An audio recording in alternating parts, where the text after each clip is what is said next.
मुझ तक ही सिमटी नहीं है, बल्कि ये शिमला की भी जिंदगी और दास्तां है। मेरा नाम बेंटनी है, ये ऐतिहासिक महल मैं ही हूं।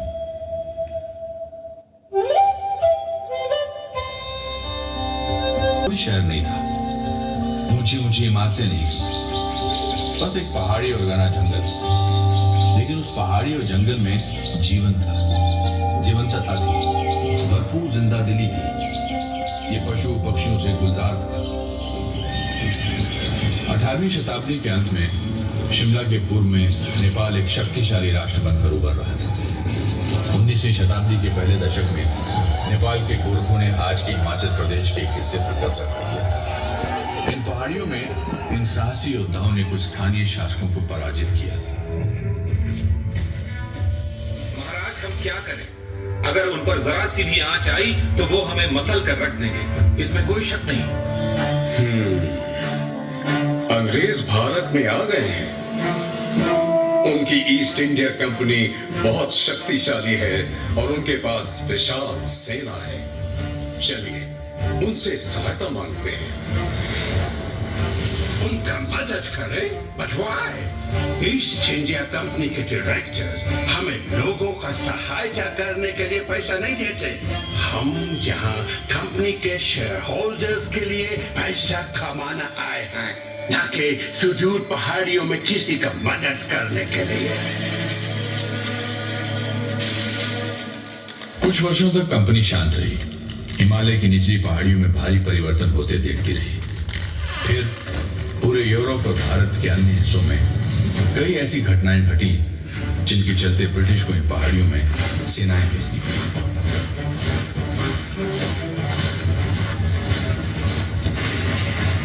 शिमला में जमकर लड़ाइयां हुई और मुठभेड़ हुई। पहाड़ी राजाओं और अंग्रेजों की जीत हुई और सन 1815-16 में गोरखा युद्ध समाप्त हो गया। 2 वर्षों के भीतर ही ईस्ट इंडिया कंपनी की सेना के अधिकारियों ने इन पहाड़ियों को घूमना टटोलना शुरू कर दिया। What a delightful place!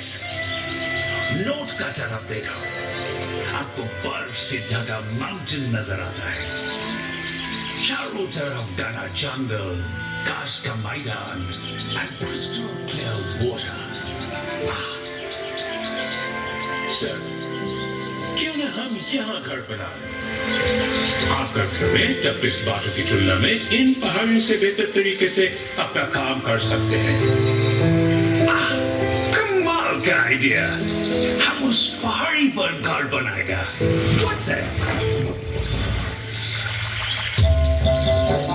1822 में मेरे बनने से कुछ दशक पहले कैप्टन चार्ल्स प्रैट कैनेडी ने पहला स्थायी घर बनाया, जहां आगे चलकर शिमला शहर बसा। 1831 में कैनेडी हाउस में एक मेहमान का यहां आना हुआ, जिसका नाम था विक्टर जैकपॉट।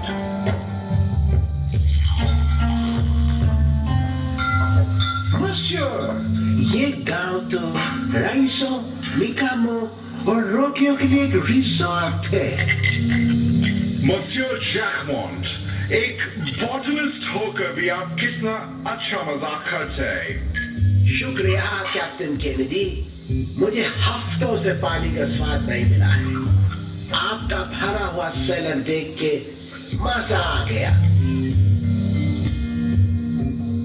कुछ वर्षों के भीतर मेहमान नवाज कैनेडी के यहाँ और भी कई खास मेहमान आए। गवर्नर जनरल लॉर्ड एमहर्स्ट का 1828 में आना हुआ और उसके अगले वर्ष ब्रिटिश इंडिया आर्मी के कमांडर इन चीफ लॉर्ड कॉम्बरमेयर यहाँ पधारे। तब तक ये एक छोटा सा गांव ही था। कॉम्बरमेयर का यहाँ आना शिमला की तकदीर के लिए एक अच्छा संकेत था। यहाँ सबसे पहले इमारतों का निर्माण कार्य उन्होंने ही शुरू किया। एक झील के ऊपर उन्होंने एक वाटर टैंक और पुल बनवाया, जहाँ आज भी उनका नाम लिखा हुआ है। 2 वर्ष बाद 1830 में पटियाला और कंथाल के शासकों से यहाँ की मुख्य जमीनें ले ली गई, जिन पर यह शहर बसा है। ऐसा लगता है ये जमीन मेरे आगमन के लिए ही तैयार की जा रही थी। वर्ष 1831 तक इस जगह पर 60 घर थे। इस जगह को अलग अलग नामों से जाना जाता है, शुमला, शिमला और शिमला। हो सकता है कि ये नाम पटिया से पाटे गए और छोटे मंदिर शिमलिया या स्थानीय देवी शमला देवी के नाम पर ही लेकिन ये चीज इतिहास के पन्नों पर कहीं खो गई है और इस बात को हम निश्चित तौर पर शायद कभी नहीं जान पाएंगे। मुझसे ठीक नीचे उतरने वाली सड़क पर कालीबाड़ी मंदिर है। मुख्य प्रतिमा काले रंग के संगमरमर की बनी है, जिसके पीछे शिला रूप में 2 मूर्तियां हैं। ऐसा माना जाता है कि ये प्रतिमाएं अपने मूल रूप में है, जो जाकू पहाड़ी पर स्थित मंदिर की है। कुछ रोम की तरह शिमला में भी 7-8 पहाड़ियां हैं। पश्चिम में प्रॉस्पेक्ट हिल है, जिस पर कामना देवी का मंदिर है। पश्चिम में समर हिल है और पॉटर्स हिल भी है। फिर ऑब्जर्वेटरी हिल है, जिसके ऊपर पुराना वाइसरेगल लॉज है। इससे सटे ही इनवरम हिल है, जहां स्टेट म्यूजियम है। ये जाकू पहाड़ी है, जिसके बारे में मैंने अभी आपको बताया। और फिर इलिसियम हिल है, इसी का विस्तार है। इस पर ऑकलैंड हाउस स्कूल व अन्य इमारतें हैं। और अंत में ये पहाड़ी है, जैसा कि आप अनुमान लगा सकते हैं, इसे बेंटनी हिल कहा जाता है। लेकिन शिमला में अलग अलग धर्मों के कई पवित्र स्थान हैं, जो एक दूसरे के आसपास ही हैं। क्राइस्ट चर्च शिमला का सबसे पुराना चर्च है और ये रिज पर है। यह आसमान में इस शहर के हस्ताक्षर जैसा लगता है।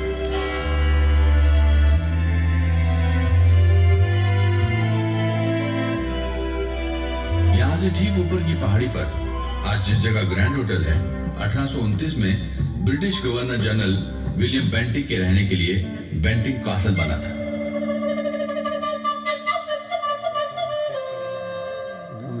बेंटनी यानी कि मैं जहां हम बैठे हैं थोड़ा नीचे था और इसका नाम भी माननीय के नाम पर ही था।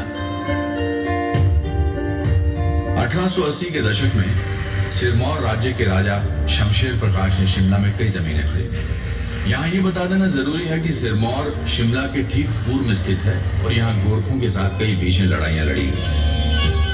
फिर उन्हीं जमीनों में से एक कैप्टन गॉर्डन का भी कॉटेज था। राजा शमशेर प्रकाश के सुपुत्र और राज्य के वारिस राजा सुरेंद्र प्रकाश ने अपनी निगरानी में यहाँ एक आलीशान महल बनवाया। इसके लिए राजा ने मिस्टर T.E.G. कूपर की सहायता ली और 20वीं शताब्दी की शुरुआत के साथ शिमला के सुंदर किरदार का मैं भी एक हिस्सा बन गया। अब मुझे करीब से देखिए, मैं पूरी दरिया दिली के साथ बना हूं। मेरे सामने का हिस्सा वास्तुशिल्प कला का अनूठा नमूना है। मेरी बेल बूटेदार सजावटें और तराशे गए दीवार गिर देखने में एल्प्स की इमारतें जैसे लगते हैं। मेरी छत पर बुर्ज बने हुए हैं और बरामदे के ऊपर पगोड़ा है, जिसमें सरदोजी का काम किया गया है। मेरी गिनती शिमला की प्रसिद्ध इमारतों में होती है। किसी ने मुझे सिरमौरी ब्रॉक शैली का अद्भुत रूप बताते हुए मेरी और मुझे बनाने वालों की उत्तम प्रशंसा भी की। साल दर साल बीतते चले गए और मेरी उम्र बढ़ती गई। मेरे किरदार में कई पहलू जुड़े। दोनों विश्व युद्धों के दौरान सिरमौर के राजाओं ने अंग्रेजी सरकार के सैनिकों के लिए मेरे उपयोग की अनुमति दी।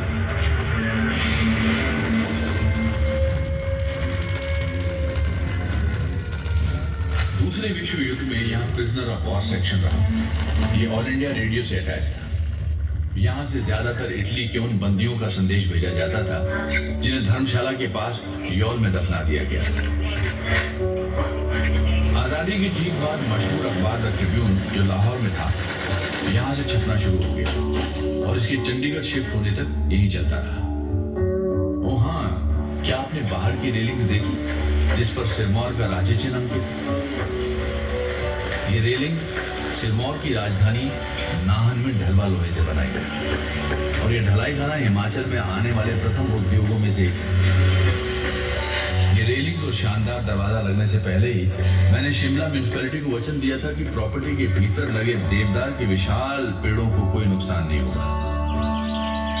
और इनमें से 2 पूज्य वृक्ष अभी भी हैं। जाहिर है कि शिमला में बंदरों की भरमार है, जो इन पहाड़ियों की टहनियों से झूला झूलते रहते हैं और अपनी हरकतों से मेरा मनोरंजन करते रहते हैं।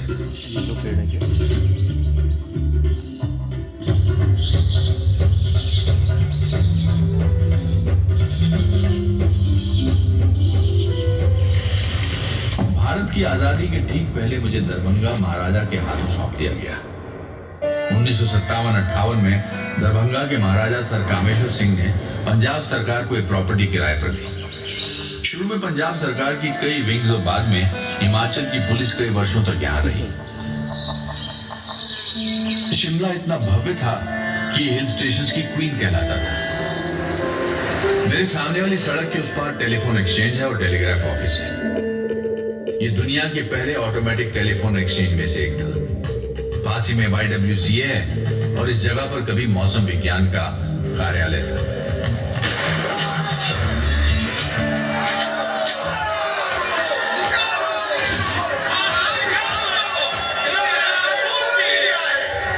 उत्तर भारत के लिए 1857 की शुरुआत शांतिपूर्ण थी, लेकिन इस शांति की गोद में एक तूफान पड़ रहा था। ये तूफान भारत की आजादी की पहली लड़ाई के रूप में दिखा और इसने भारत में ईस्ट इंडिया कंपनी के क्रूर शासन की जड़ें हिला दी। सेवकों ने अभी बाजार में सुना है कि शिमला के पास के चचोक कंटोनमेंट के लोगों ने भी विद्रोह कर दिया है। बकवास, वो कभी भी नमक हरामी नहीं करेगा। वो हमारे खिलाफ खड़े नहीं होगा। शिमला बैंक यहाँ से थोड़ी दूरी पर ही है, जहाँ आज ग्रैंड होटल है। अधिकांश यूरोपियंस वहां इकट्ठा हो गए थे। हालांकि भारत में अंग्रेजों के अन्याय और अत्याचार के खिलाफ इस विस्फोटक क्रांति का प्रभाव शिमला के अधिकांश हिस्सों में ना के बराबर है, लेकिन बाकी देश में इसकी आग भड़क चुकी थी। इसके भयंकर परिणाम देखने को मिले और पूरे के पूरे गांव में आग लगा। शक्तिशाली और लुटेरी ईस्ट इंडिया कंपनी का अस्तित्व समाप्त हो गया और सारे अधिकार व शक्तियां ब्रिटानिया हुकूमत ने अपने हाथों में ले ली। अब भारत सरकार के प्रमुख का पदनाम गवर्नर जनरल ऑफ इंडिया और वायसराय कर दिया गया।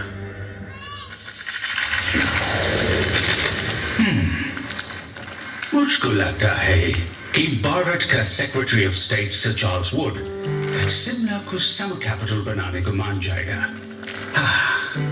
I cannot stand the heat। और मैं भारत में इसको काफी झेल चुका है। सर जॉन, उस उमस भरा कलकत्ता का गर्मी में जितना काम हम 10 दिन में पूरा करेगा, वो तो यहाँ 1 दिन में हो जाएगा। 1864 में सर जॉन लॉरेंस के वायसराय बनने के बाद शिमला शहर आधिकारिक रूप से भारत की ग्रीष्मकालीन राजधानी बन गया। हालांकि इसे समर कैपिटल का नाम तो दिया गया, लेकिन वर्ष के अधिकांश समय सरकारी कामकाज यहीं से होता था और फिर जाड़े के महीनों में शिमला से कोसों दूर कलकत्ता चला जाता था और उसके बाद नई दिल्ली। ये गांव शक्ति का केंद्र बन गया था। वायसराय के शिमला के थंडर क्लाउड हाउस से धरती पर मनुष्य की आबादी के 5वें हिस्से पर शासन चला करता था। क्या कोई लड़ाई चल रही है बाबा? ने सारे लोग हाथियों और घोड़ों पर बड़े-बड़े बक्से लाद कर कहाँ ले जा रहे हैं? वो बस भारत सरकार की फाइल्स और पेपर्स कलकत्ता से शिमला और शिमला से कलकत्ता ले जा रहे हैं। ओह, क्या तुम्हें पता है कि जब भारत सरकार कोई फैसला लेना नहीं चाहती तो वो क्या करती है? क्या करती है बाबा? फाइल पर एक टिप्पणी कर दी जाती है। कलकत्ता में चर्चा करें या शिमला में चर्चा करें और इस तरह वर्षों बीत जाते हैं। अच्छा, और तब तक उस अधिकारी के रिटायर होने या वापस इंग्लैंड जाने का समय हो जाता है। ओह, ऐसी बात। यदि आप कुछ बनना चाहते हैं तो शिमला जाइए। यदि आपको किसी से शादी करना है तो शिमला जाइए। ये ब्रिटिश एम्पायर के सबसे शानदार आउटपोस्ट है और वाइस रीगल लॉज का न्योता कभी भी मत ठुकराना। शिमला में अपनी तकदीर आजमाने वाले आकर्षक नवयुवकों का जमावड़ा लगता है। यहाँ ग्रास विडोज यानी कि अपने पति द्वारा छोड़ दी गई या पति से दूर रह रही ऐसी शादीशुदा औरतें आती थी जो मैदानों की तपती धूप और अपने पतियों दोनों से ही छुटकारा चाहती थी। फिशिंग फ्लीट के सदस्यों के अविवाहित ब्रिटिश नवयुवती पानी के जहाजों से यहाँ पतियों की तलाश में आती। उनकी यात्रा इन पहाड़ों के इन संकरे रास्तों के बीच आकर समाप्त हो जाती है। ब्लैक हार्ट्स नामक एक गुप्त क्लब था जिसके सदस्यों को ओपन रिलेशनशिप में रहने की छूट नहीं थी, लेकिन इसके उलट खुले संबंधों को कभी रोका नहीं जा सका। इस महीने पिकनिक, डांस, थिएट्रिकल्स आदि कई बार हुए और मैंने जमकर मजा किया।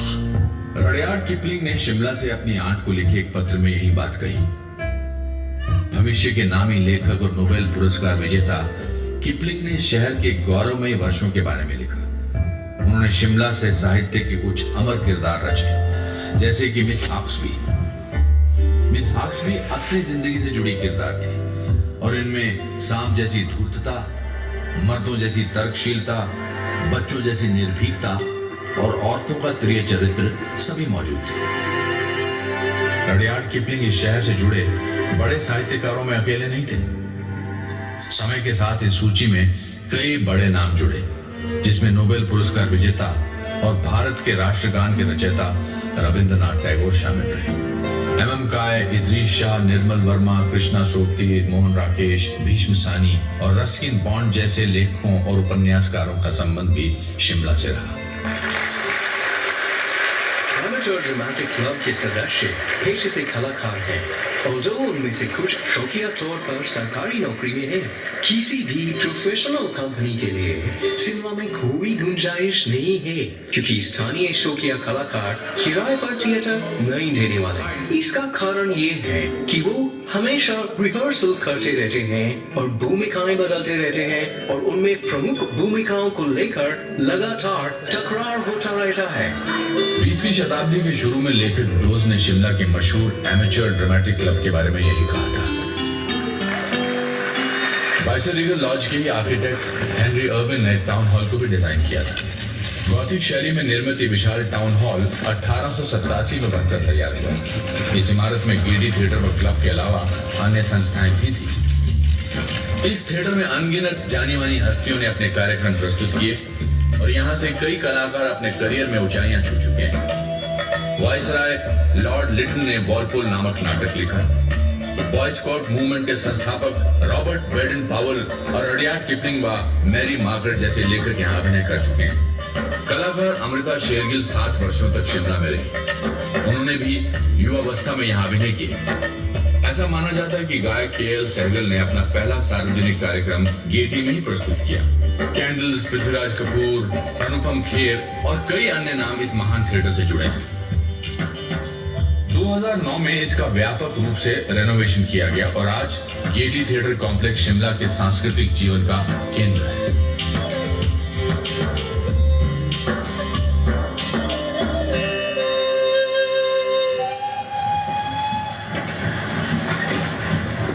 उन्नीसवीं शताब्दी के अंत में दुनिया तेजी से बदल रही थी। पहली औद्योगिक क्रांति का प्रभाव दुनिया के कोने कोने में दिख रहा था।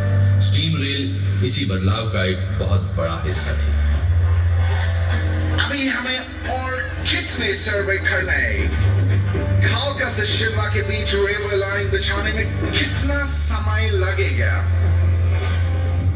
बढ़ते रहो, हम सरांगों और कुछ अलाइनमेंट्स में फंसे हैं।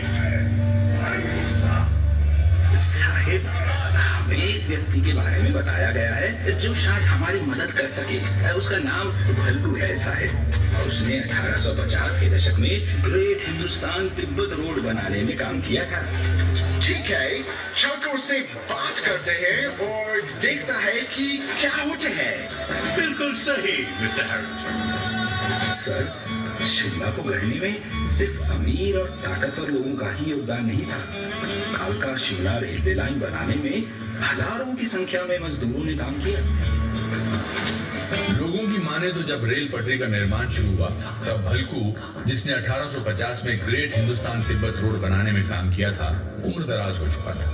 कहा जाता है कि चीफ इंजीनियर और रेलवे के एजेंट एच.एस. हैरिंगटन के आगे आगे एक लंबे कद के कर्मचारी के साथ चलते हुए उसने रेलवे लाइन निकालने का रास्ता दिखाया।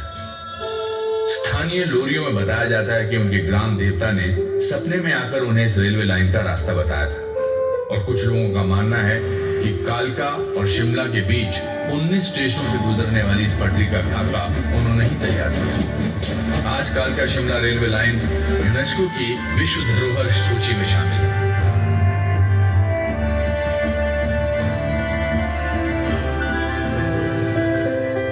ये बहुत अच्छा बात है कि रेलवे लाइन बिछ गया है। लेकिन हमारा सामने काफी चिंताजनक स्थितियां हैं। ब्रिटिश राज को टी पार्टी की तरह नहीं चलाया जा सकता है। एनाडेल में गर्मी का ये बेहद सुहावना दिन है। हमारे चारों ओर फैले देवदार की ये सुंदर पेड़ इस माहौल को काफी खुशनुमा बनाते हैं। वाइस रॉय लॉर्ड कर्जन के साथ इस पवेलियन में मौजूद होना हमारे लिए सौभाग्य की बात है। क्यों मिस्टर यंग हस्बैंड, आपकी क्या राय है? बिल्कुल, मैं सचमुच यहाँ एक बहुत बड़े काम से आया है। अनंडेल में झुरमुटों के बीच बने जिमखाने को निहारते हुए वाइसरॉय लॉर्ड कर्जन और फ्रांसिस यंग हस्बैंड ने तिब्बत पर हमला करने की योजना बनाई। इससे कुछ साल पहले ही अनंडेल में चुपचाप एक अन्य घटना घट चुकी थी। ऐसा माना जाता है कि एलन ऑक्टेवियन ह्यूम यहाँ पिकनिक मनाने आए थे, जहाँ उनके मन में एक ऐसा संगठन बनाने का विचार आया जिससे अंग्रेजों और भारतीयों को करीब लाया जा सके। उनके द्वारा बनाया गया कांग्रेस नामक ये संगठन एक अलग ही दिशा में मुड़ गया और जल्दी ही उसकी अगुवाई में भारत का स्वतंत्रता संघर्ष शुरू हुआ।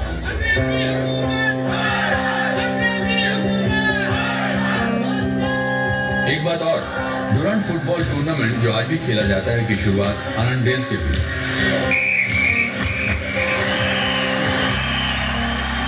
ब्रिटिश भारत और अफगानिस्तान को बांटने वाली डुरंट लाइन खींचने का निर्णय यही शिमला में हुआ था।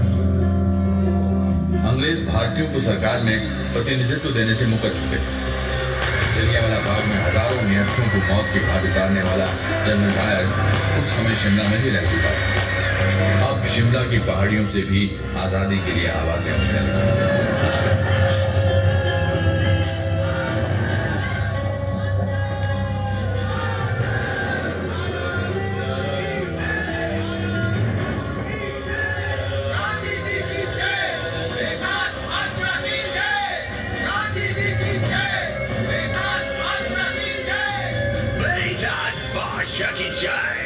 इडियट, तुम वर्ल्ड का सबसे पावरफुल गवर्नमेंट को हराने का ड्रीम करता है।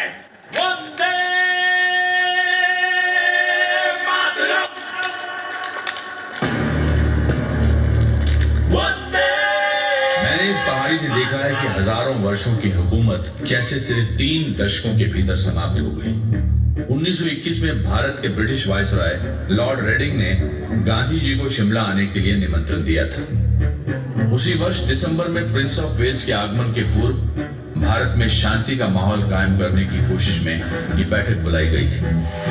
दमनकारी रॉलेट एक्ट 1919 के विरोध में देश भर में गांधी जी द्वारा चलाए जा रहे आंदोलन की लहर से अंग्रेजी राज पहले ही घबराया हुआ था। इस काले कानून के तहत किसी भी भारतीय को बिना कोई कारण बताए अनिश्चित समय के लिए जेल में डाला जा सकता था। उनका कहना था, नो दलील, नो वकील, नो अपील।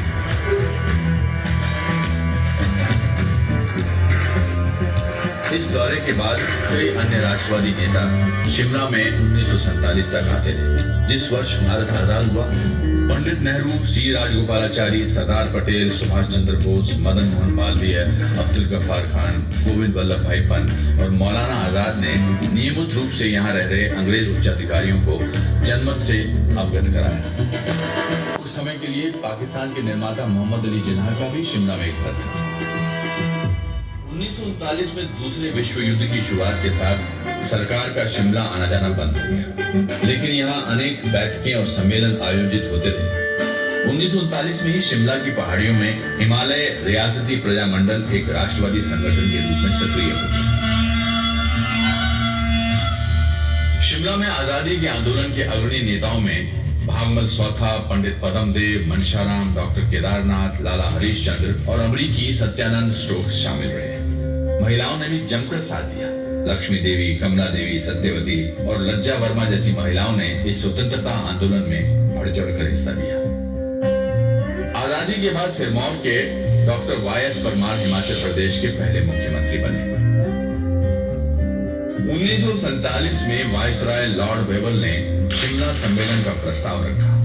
उम्मीद थी कि इस सम्मेलन से देश को एकजुट रखते हुए भारत की आजादी के स्वरूप का हल निकलेगा। 1946 में कैबिनेट मिशन भारत आया। भारत की आजादी और भारतीय उपमहाद्वीप के विभाजन से जुड़े कई प्रस्तावों को शिमला में निश्चित रूप दिया गया। 1947 के शुरू में भारत के अंतिम ब्रिटिश वायसराय लॉर्ड माउंटबेटन का आगमन हुआ। उनके कार्यकाल के दौरान यूनाइटेड सर्विसेज क्लब में कई सत्र आयोजित हुए। सर सिरिल रैडक्लिफ की अध्यक्षता में सीमा आयोग ने देश का बंटवारा किया और पाकिस्तान का जन्म हुआ। 15 अगस्त 1947 को भारत गुलामी की बेड़ियों से आजाद हो गया।